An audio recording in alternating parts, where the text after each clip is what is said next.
So hello guys, it's me Rohit और स्वागत है लेवल अप एरर फैंस आपका लेवल अप एरर की सीजन 6 वाली एपिसोड नंबर 1 में। यहाँ से सीजन 6 चालू होता है तो चलिए इसको स्टार्ट करते हैं। तो एपिसोड की स्टार्टिंग में हमारा जो गेरान होता है वो बोल रहा होता है कि तुम्हारी हिम्मत कैसी है और पीट रहा होता है हमारी कीवियर को। ने उसे बता दिया होता है कि एक्चुअली में रियो हानबीना वो जिंदा है, तो इस वजह से जो गेरान होता है बहुत ज्यादा गुस्से में होता है, उसे पीटने लगता है और कहता है क्या सोचती हो तुम, तुम्हें ऐसा लगता है कि तुम यहाँ पे टिकाओगी और मैं ऐसा मान लूंगा। और ये तुम्हारी हिम्मत कैसे मेरे सामने ये कहने की रियो हानबीन जिंदा है। अभी तक वार्न कर रहा हूँ, दोबारा से क्रॉस मत करना पूरी लाइन को, भी मत भूलना कि तुम किसको बिलोंग करती हो। तो मेरी और यहाँ पे मेरे अलावा यहाँ पे होते हुए भी तुम यहाँ पे ऐसे बोल रही हो जैसे वो रियो हानबीन अभी तक जिंदा। आखिर कैसे हिम्मत कैसे कर सकती हो तुम। सारी कीवियर बोलती है जो वो बंदा जिसने मेरे को ये ऑर्डर दिया था वो मैं नहीं थी, वैसे भी तुम ही थे गैराहान। जबकि गैराहान कहता है कि क्या क्या कहना चाहती हो कि मैंने तुम्हें ऑर्डर दिए थे। आना शुरू करती है और कहती है गैराहान मैंने तुम्हें बताया भी था कि यहाँ पे एक स्पेस है जो कि अंडरग्राउंड में है, जो कि गॉडेस ऑफ डिविनिटी जो है, गॉडेस की जो डिविनिटी जो है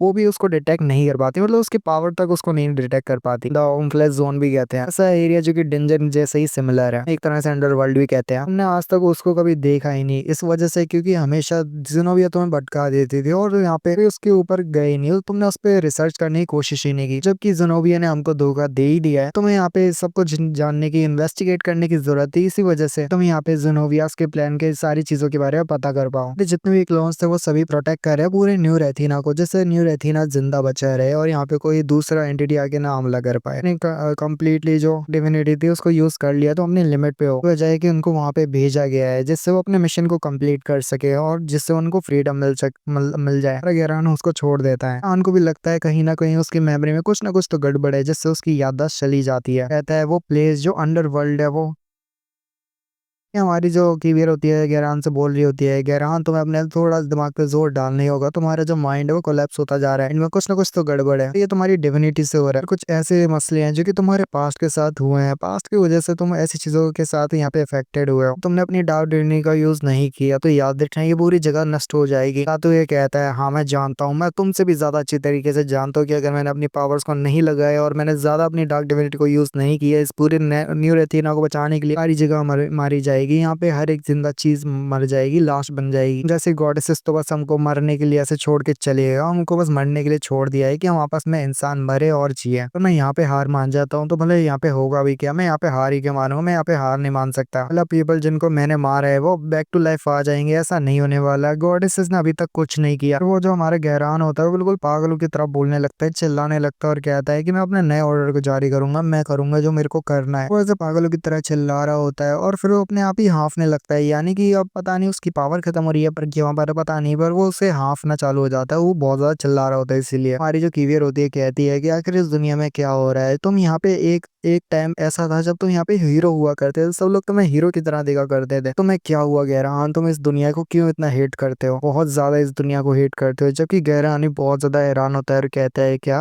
क्या हेट, क्या मैं इस दुनिया को हेट करता हूँ। बाद लगाया जाता है एक सनफ्लावर जो कि वो देख रहा होता है, सोच रहा होता है एक तरह से। सामने इतने सारे सनफ्लावर आते हैं जिसकी वजह से वो चिल्लाना शुरू कर देता है। तो बहुत ज्यादा पेन हो रही होती है, उसका सिर पूरी तरह से फटने का होता है। ऐसा लगता है जैसे कीवियर भी उसे रोकने की कोशिश करती है, संभालने की कोशिश करती है, पर गहरान अपने मास्क को उठाता है और कहता है कि क्या हुआ, ये क्या हो रहा है, हूँ कहाँ पे और तुम कौन हो। बाद जो सीन होता है एक तरह की टनल का होता है जहाँ पे हमारा ज़ैंग लुजिंग चलते हुए आगे की तरफ जा रहा होता है और उसके पीछे दो लड़कियां होती है। उसमें से वो रेड हेयर वाली का नाम याद नहीं आ रहा, जबकि हमारी आईफर का नाम मुझे अच्छे से याद है। कहती है ज़ैंग लुजिंग से मैंने सोचा तो नहीं था कि तुम यहाँ पे इतनी जल्दी गहरान के मिशन को जो है एक्सेप्ट कर लोगे। ज़ैंग लुजिंग कह रहा होता है कि उसे यहाँ पे अंडरवर्ल्ड के नीचे की सारी जगह पता है, ट्री के नीचे बसा हुआ है पूरा अंडरवर्ल्ड। कहता है अगर यहाँ पे हम अंडरग्राउंड फैसिलिटी के अंदर जाते तो शायद हम उससे मिल सकते हैं और हमें अंदर जाना ही होगा। लड़की भी कहती है पर यहाँ पे, और उसके बाद कीवियर उसकी बात को कंप्लीट कर, सॉरी हमारी आइफर उसकी बात को कंप्लीट करते हुए कहती है तुमने देखा ना कीवियर के एक्सप्रेशन को, वीन जो है वो। और उसके बाद वो कंप्लीट कर पाती है। फिर उसके बाद वो कहता है कि अगर वाकई में ये बात सच भी है हमारे पास उधर चॉइस तो है ही नहीं, हमें यहाँ पे आगे बढ़ना ही होगा और उस अंडरवर्ल्ड के जाके अंदर वहां देखना ही होगा। पता अभी भी यहाँ पे हमारे लिए एक होप जिंदा है जिसकी वजह से हम शायद अभी तक इस दुनिया को बचा पाए। तो अंडरग्राउंड की फैसिलिटी में आते हो दिखाते वहाँ पे ऐसी ऐसी चीजें होती है जिसको देख के हमारी जो आइफर होती है वो वो कहती है क्या वाकई में ये डंजन है, मेरे को नहीं लगता इसको डंजन कहलाना चाहिए। फिर ज़ेंग लीजिंग भी कहता है कि मेरे को नहीं मतलब कि मैं यहाँ पे इसको कैसे देखता हूँ, पर वाकई में एक डंजन ही है, पता लगे कि ये डंजन की तरह दिखती नहीं है। उसके बाद वो एक फैसिलिटी के पास जाके, एक जगह के पास जाके वहाँ पे एक वो होता है स्विच, उसको दबा देता है। यार भाई लड़की आई बढ़ती है और कहती है अच्छा ये जगह है जो जेनोविया की है, जहाँ पे वो बहुत सारे लोगों को प्रेजेंट करके यहाँ पे उनसे काम करवाती है, और सॉरी काम नहीं मतलब उनके ऊपर एक्सपेरिमेंट करती है एक तरह से, जो कि अदर वर्ल्ड से होते हैं। लूजिंग कहता है क्या वो इस सब ये यहाँ पे उस वर्ल्ड ट्री की वजह से कर रही है, क्योंकि वर्ल्ड ट्री के अंदर जो पावर है उसकी हेल्प से कर रही है क्या ये।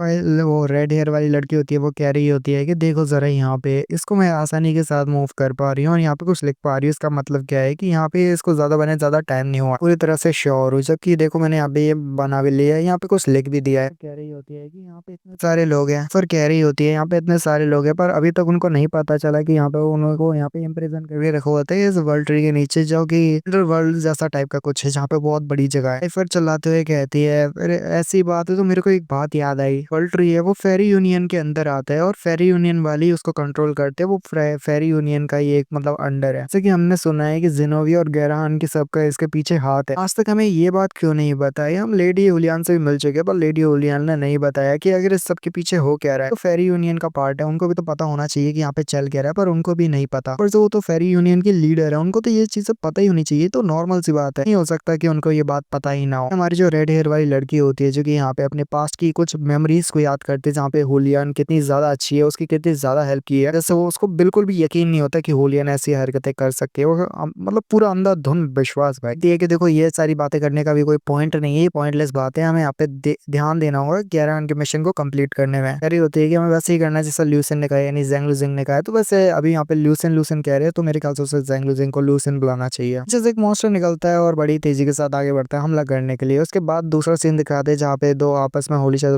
होली मदर चर्च के मेंबर लड़ रहे होते हैं, एक को मार दिया होता है जबकि वो टकला बंदा कह रहा होता है देखो मैंने अपना काम खत्म कर दिया है। लियोनार्ड होता है जो कि यहाँ पे बच चुका होता है, यानी कि लियोनार्ड यहाँ पे जिंदा होता है, अब वो कैद से भी आजाद हो गया होता है। डार्क डिविनिटी की पावर पूरे न्यू रेथिना को प्रोटेक्ट करने में लगी हुई, तो इस वजह से लियोनार्ड के पास टाइम होता है बचने का। तो वो मारते आगे तरफ बढ़ रहा होता है और कहता है कि थोड़ा साइलेंस रहना। कहता है तुम प्रो के बारे में क्या सोचते हो, क्या तुम मुझे बता सकते हो। हंसता है और कहता है तुम मास्टर कहीं के, लगता है कि तुम प्रो तो तुम्हें इंपॉर्टेंस तो पता होनी चाहिए कम्युनिकेशन की। वो कहता है लियोनार्ड की यहाँ पे जो प्रो होता है वो सारी चीजों को हैंडल कर सकता है, वो भी अकेले। लगता है यहाँ पे कोई ना कोई एस्केप रूट तो जरूर होगी, जबकि बंदा कहता है हाँ यहाँ पे इस एलिवेटर को यूज कर सकते हैं यहाँ से निकलने के लिए। ग्राउंड लेवल की एंट्रेंस थी जो कि यहाँ पे सील कर दी गई है, कि जो वर्ल्ड ट्री के जो वॉल्स है वो पूरी तरह से अनरिस्ट्रिक्टेबल है। रूफ टॉप है वो एयरशिप की तरह ही है, और यहाँ पे है जो कि एक एस्केप रूट है पूरे पूरे जगह की। वो बंदा कह रहा है वो लियोनार्ड को अच्छे से जानता होता है, वो कहता है कि मेरे ख्याल से जितना मैं तुम्हें जानता हूँ मुझे ही लगता है तुम इतनी आसानी के साथ यहाँ से बाहर जाने वाले हो। जबकि हमारा लियोनार्ड कहता है कि देखो ज़ेनोबिया को मारने का अच्छा सा तरीका है और अच्छा सा प्लान है और परफेक्ट चांस है, तो हम क्यों ना मारे ज़ेनोबिया को। तो बंदा कहता है पर देखो जरा तुम्हारी इंजरीज की तरफ नहीं लगता है अभी यहाँ पे हमला करना जरूरी है, क्योंकि यहाँ पे ये बहुत ज्यादा रिस्की हो सकता है। बंदा कहता है मेरे को लगता है कि यहाँ पे ज्यादा चांस नहीं है हमारे पास, तो हमें हुलियन को जगाना चाहिए। वो बंदा कहता है लियोनार्ड क्या हुलियन, बंदा कहता है हाँ मैं हुलियन की बात कर रहा हूँ, वो 4 ग्रेटेस्ट हीरो में से एक हीरो, ये भी लाइफ एंड डेथ की सिचुएशन में। रिसर्च के मुताबिक हुलियन जो है वो एक तरह की डीप स्लीप में है, जहाँ पे ऐसे एनर्जी सोर्स बनी हुई है पूरे वर्ल्ड ट्री यहाँ पे है, और अपनी पूरी पावर्स को लगाए हुए तभी जाके वर्ल्ड ट्री यहाँ पे चल रहा है और पूरी जान लगा पा रहा है। वो होती तो यहाँ पे तो हमारे बहुत ज्यादा आसानी हो जाती, तुम्हारी वोन सील हो जाती और तुम बैटल के लिए काफी आसानी से लड़ पाते। हमारे लियोनार्ड कहता है देखो मैं यहाँ पे जाता रहा हूँ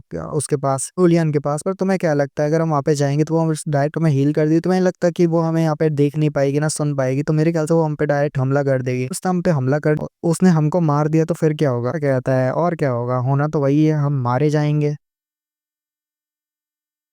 हमारा लियोनार्ड कहता है तो लगता है जैसे हमारे पास अब कोई चॉइस नहीं है। उसके बाद हमारी वो ज़ेनोबिया निकलती है एकदम पीछे से और कहती है हाँ तुमने सही कहा, तुम्हारे पास और कोई चॉइस नहीं है। साथ ही वाला एपिसोड यहीं पे खत्म हो जाता है, मिलते हैं अगली वीडियो में, तब तक के लिए बाय बाय।